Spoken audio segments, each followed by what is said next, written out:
This is the King Chasing Podcast, where we keep Christ at the center of athletics. Here's your host, Brandon Gilmore.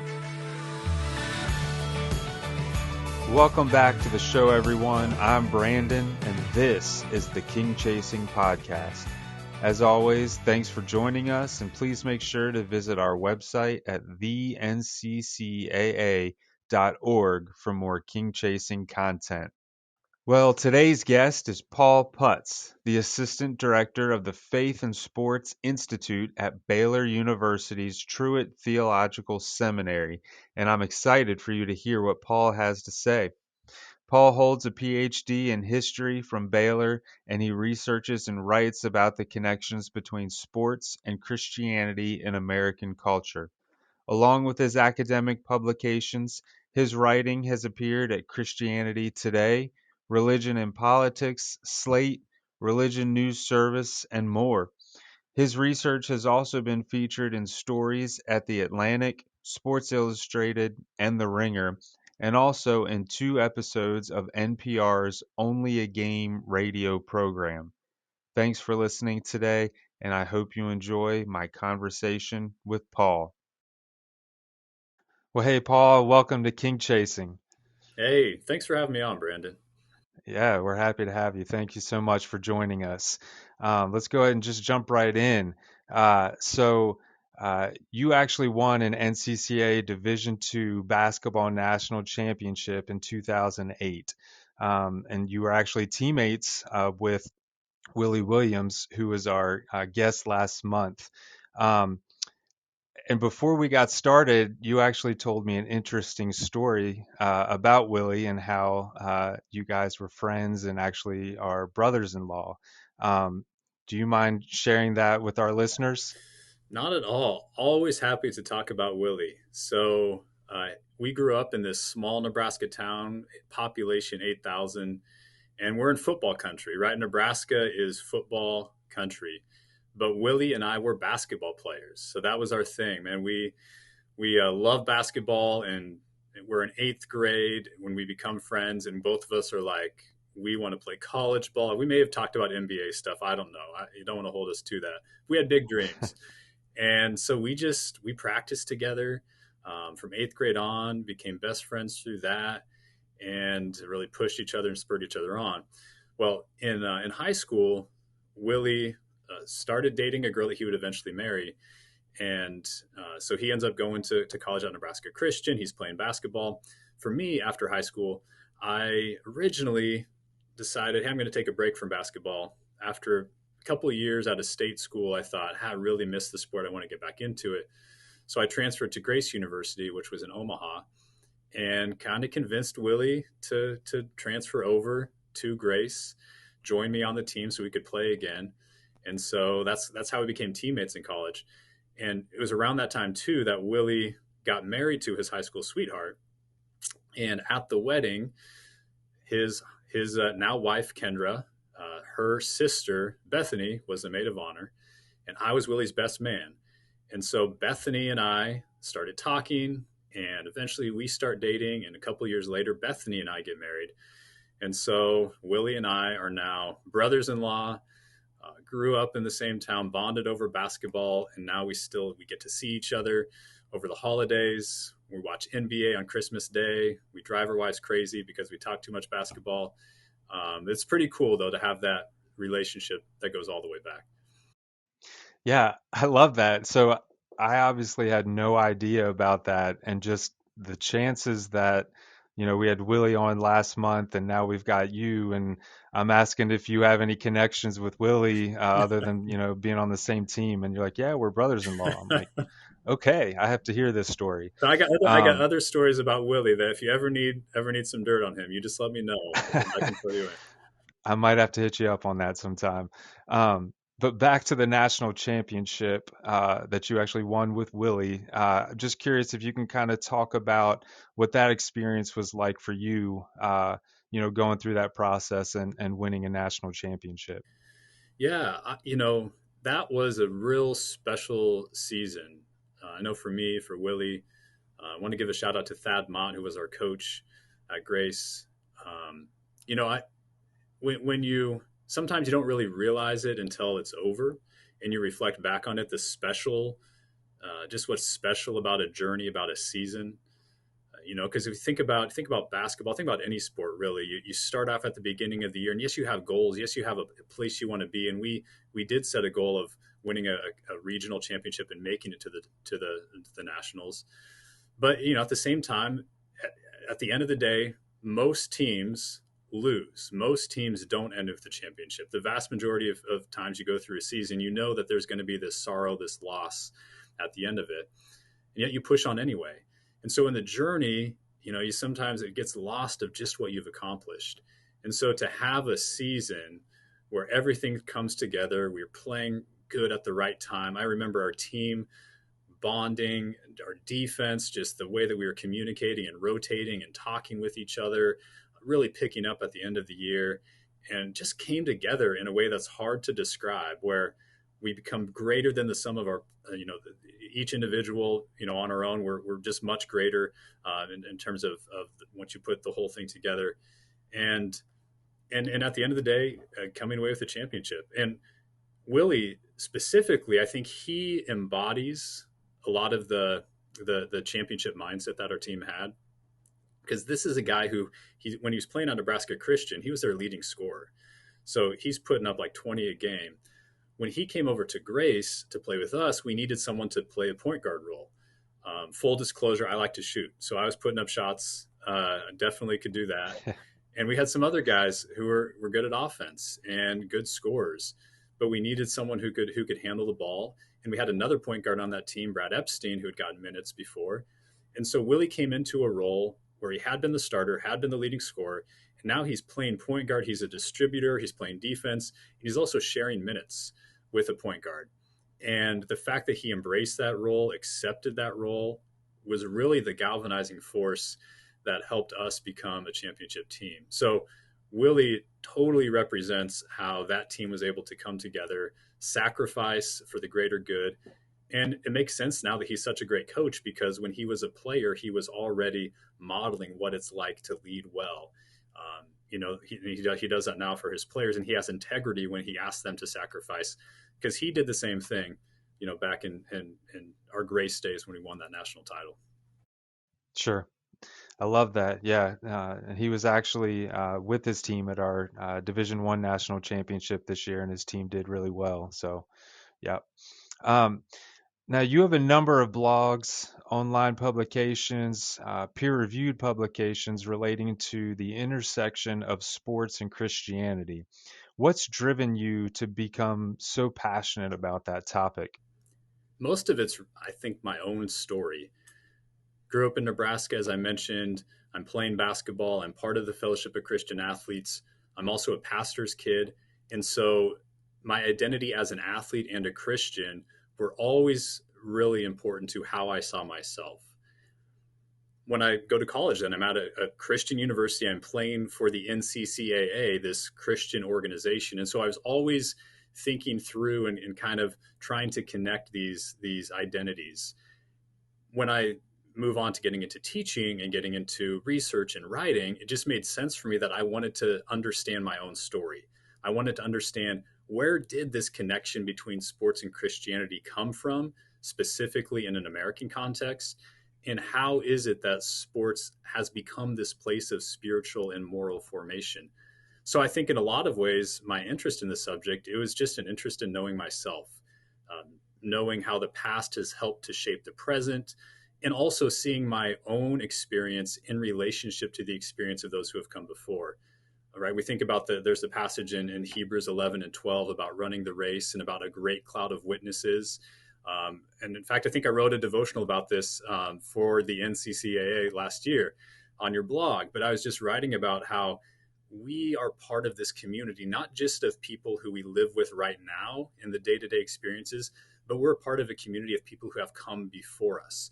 And that's what I love about history, is to see ourselves in relationship to people who built institutions, who stewarded resources, and who helped to connect the faith and sports identities in ways that we get to benefit today. In my history work, I'm trying to tell those stories and to make them relevant to myself and to other Christians in sports, so we can carry that story on into the future. Speaking of history, you've written about James Naismith, the inventor of basketball, and how character development was his ultimate goal. Wins and losses weren't really his priority. That's a balancing act that coaches in the 21st century are still dealing with and working through. Uh, what are some ways that you think coaches can succeed at integrating faith into their team? I think intentionality and integrity are probably two of the best ways I would say you can do this. Certainly at an NCCAA school, this is going to be easier to do than if you're coaching at say, a secular school or a public school somewhere, although it can still happen in those contexts in different ways. But at an NCCAA school, this is what it's all about, right? Having intentionality to build a culture in which you pursue excellence, but you pursue a greater goal than winning, which is a goal focused on getting people to meet Jesus, know Jesus, and then share that with others. It's about loving God and loving others, essentially, right? And so I think for Christian coaches, you want to design structures and a system, a culture that models that loving God and loving others mindset. And that would mean your values, your mission, kind of your goals and directives need to include not just winning, which is certainly part of it. You want to pursue excellence. We shouldn't discount that, right? Winning matters, but there's a greater goal that needs to be intentionally pursued, cultivated, and included in like a strategic plan for your year. So if you have intentionality in cultivating it, that's one. And then the integrity piece, I think, is essential. If you are not yourself modeling and practicing what you preach, if you're not modeling humility, if you're not modeling repentance, because none of us are perfect, if you're not a person who's actively following Christ, if you're a person who in your own personal life, you get super high with the wins and super low with the losses, if you're finding people to blame, for frustrating circumstances, it's going to be hard for your message to resonate with your team. And so I think if you can personally have the integrity to live out what you're asking your players to do, and then if you intentionally cultivate those disciplines, practices, directives, and goals, then I think you can help to push back against some of that performance-based mindset that so many athletes on your teams are going to have. And I mean, you know this, Brandon, and all the coaches listening, players, by the time they reach you, they've already been formed and shaped by the culture around them in a way that prioritizes winning, where they find their self-worth through their performance. And so you as a coach have to fight back a little bit against that, but still helping them develop their skill, helping them grow as basketball players and pursue mastery of the game, not just winning, but development and skill and growth that ultimately I think honors Christ when we can become the best versions of ourselves. It's interesting you mentioned actually two components of our game plan for life, which has love, integrity, faith, and excellence. And you mentioned integrity and excellence. I love that. We might have to sign you up to do a commercial for us about that. Um, Another article I read recently that you did back in December was about Bill Glass, who was a star player in the NFL back in the 60s, who pioneered evangelical sports ministry and prison ministry. Can you talk about how he shared Christ to his team throughout his career and what student athletes today can learn from Bill as they try to do the same thing? That's a really good question. So I actually had the honor of sitting down with Bill about 2 years before he passed away, and I had about an hour and a half with him, where I just got to hear his journey, hear his story, and then on top of that, I've been able to do a little bit of research and writing about what he's done. And what's interesting about him is he's this Baylor graduate, so Christian school, and he goes into the NFL out of a Christian school. Now he's in this, it's a secular environment. And when he's in that environment, he had to figure out, okay, what does it look like for me to witness, to be a Christian witness in a space that is not institutionally Christian?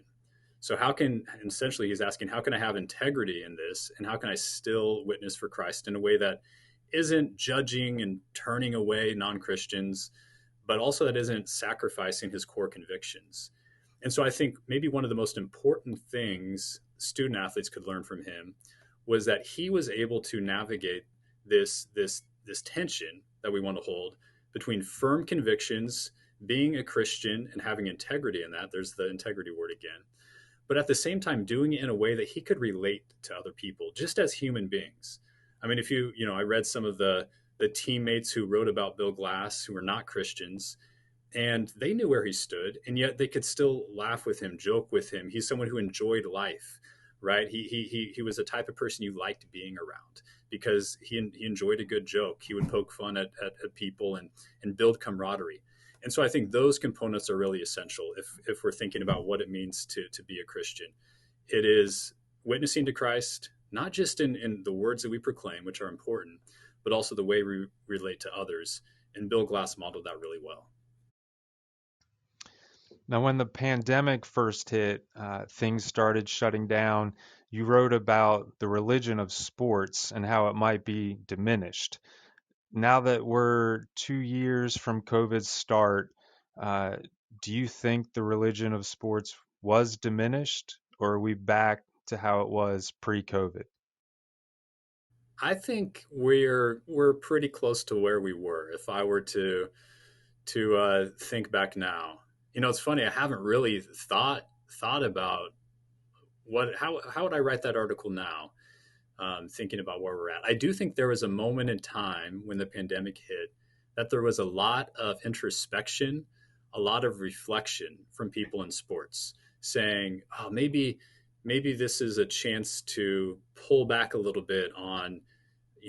Some of the negative things about sports. Maybe this is a chance to kind of rein in some of the excesses. And I think it's sort of like instead what's happened, and this is in a lot of areas of culture. Now that the pandemic, we're confident, we're able to go and live life again. Now that it's over, it's sort of like people are just catching back up to whatever life was like before. You pour yourself into your career, you pour yourself into your sport, whatever it is that you are passionate about, you're kind of trying to make up for lost time even. And so my sense is that there hasn't been a lot of that permanent change. But at the same time, I don't want to discount that time during the pandemic. I think people were asking really good questions. And so I think we might see over time some more fruit that's born out of that time of wrestling and reflection. Maybe not right away as sports have ramped back up. And, if you're a coach, you're thinking about all the busyness of recruiting and developing your team and the job security things, that's going to be forefront of your mind. But maybe in the midst of that, you're carving out a little bit of time to say, hey, how do I address the mental health of my athletes? That's one example. Hey, how do I make sure that I'm building in space where we're dealing with who the athletes are as people? Maybe I can do a little better with that. So I think probably, at a ground level, there's some of that work being done, even as on the big picture level, I think we're just kind of, we're back into it. I know I am. So I'm out there watching March Madness and following Nebraska Cornhusker football, and of course rooting for Baylor in ways that I was before the pandemic. But I would hope that there are also those pieces of reflection, healthy reflection, that remain as we move forward. So you're the assistant director at the Faith and Sports Institute at Baylor. Can you share about what the Faith and Sports Institute is and what kind of resources are available for athletic directors and coaches to help them succeed at integrating faith within their teams and athletic departments? We are a center that is housed in a seminary. Makes us a little bit unique. We're at Truett Seminary. That is then within Baylor University, so we're part of the Baylor University system. And really, we're designed to be at the connection between academic spaces, ministry spaces, and sports spaces. We want to be a hub of resources and curriculum and teaching that can help anyone from high school athletes all the way up to experienced sports ministry leaders or athletic directors find ways to reflect and grow in how they connect faith and sports. And so there's a broad range, of course, of what we're trying to do there with that audience. But kind of our bread and butter is We have a graduate degree program, which is both online and in person, where people can come and learn how to connect Christian theology with sports leadership. And then we also have a certificate program. This is a continuing education or professional development program that's entirely online.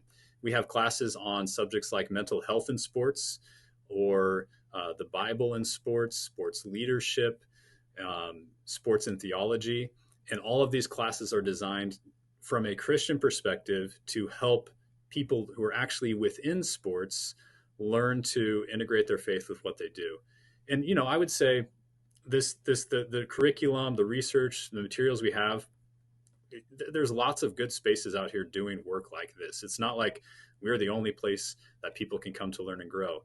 What I think we do have is that we're one option that people can try. I think we are one option among others of a potential space where people will find community. They'll find like-minded leaders in sports who have a heart for loving and serving athletes and the people in sports, and who want to continue to grow and learn alongside others.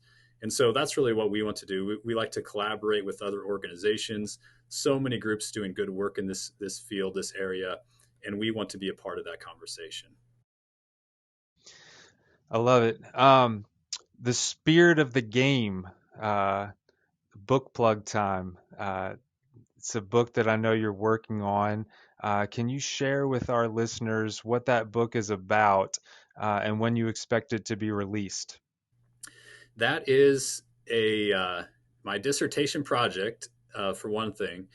So this thing started back in 2013. I came to Baylor and enrolled in a Ph.D. program in history and started to research the history of sports and Christianity in the United States. Turns out that's a pretty big topic, so I narrowed it a little bit, and I focused on what I called big time sports. What I meant by that were the professional sports leagues and then sort of the Power Five or Division I college sports. I wanted to look at how Christianity has been embedded in those institutions, and then how sports has been a place where Christians and other people are shaped morally and spiritually. My hunch when I got into the research, and I think I'm right about this, is that a lot of academics tend to not take sports seriously, or they tend to be a little suspicious of it. Maybe they'll say, well, sports is just a diversion. Sports isn't that important. We devote too much time to sports, and maybe we do, but sort of a critical mindset on sports. And my hunch was that sports are actually a place that young people especially, but also coaches, also adults, also the leaders in sports, where they are formed and shaped in profound ways. That sports is a site of education, that it is an intellectual activity. It's not just about the body, it's about the mind and the soul as well. And if that's true, then we should seriously try to understand the history of how we've connected sports and Christianity. So I did a lot of research and have been working on what was a dissertation. It became a book project. It's under contract with Oxford University Press, and it will tell the history of sports and Christianity and how those have been connected in American culture from about the 1920s up through about the year 2000. Wow. It is, it's an academic history book. So this is one of those things where, it's not a book that, everyone is going to want to come out and like read at the beach or something like that. But I do think that for people who are really interested in the history and who like that aspect of learning about the American past, I think it'll be a book that people in sports will want to read. And I'm excited to hopefully finish this thing up soon. And hopefully by next summer of 2023, that thing will be out in the world and available. Sounds good. Well, we look forward to it. You'll have to let us know when that happens. That's all the time we have today, but thank you so much, Paul, for joining us on King Chasing today. Hey, thanks, Brandon. Really a pleasure to be here, and love just the impact that the NCCAA has had on my life and continues to have in the lives of young athletes everywhere. Thanks again to Paul for discussing ways for coaches to integrate faith within their teams and how student athletes can follow Bill Glass's example and share Christ with their teammates. If you haven't yet, please subscribe to the King Chasing podcast on whatever app you use to listen. We would also appreciate it if you encouraged others to listen and subscribe. Once again, we're thankful to you for tuning in and supporting us. Join us next time on King Chasing. Take care, everyone.